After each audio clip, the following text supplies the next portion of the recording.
Hi అండి. బియ్యంలో పసుపు వేసి చూడండి మీరే ఆశ్చర్యపోతారు. వీడియో చూసే ముందు చిన్న రిక్వెస్ట్ అండి. వీడియో కనుక నచ్చితే లైక్ చేయండి, షేర్ చేయండి.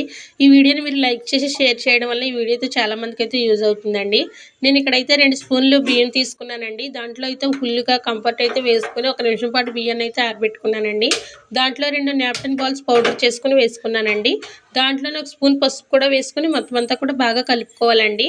బాగా కలుపుకొని మనం వాడుకొని పక్కన పెట్టేసుకుంటూ ఉంటాం కదండీ చిన్న చిన్న డబ్బాలు. ఆ డబ్బాల్లో ఈ బియ్యం అంటూ వేసుకొని మనం లవంగాలు ఉంటాయి కదండీ వంటలో వాడుకునే లవంగాలు అయితే 6, 7 తీసుకొని బియ్యంలో అయితే పెట్టుకోవాలండి.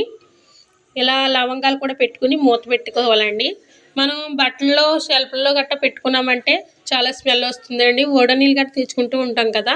అవసరం లేకుండా అయితే ఈ స్మెల్ అయితే చాలా బావుంటుందండి. మనకి స్మెల్ 10 రోజుల దాకా ఉంటుందండి. దీన్ని మేము 10 రోజులకోసారి మార్చుకుంటే సరిపోతుందండి. చూసారు కదా! ఈ టిప్ అయితే కనుక మీకు ఖచ్చితంగా యూజ్ అవుతుందండి. బట్టలు కూడా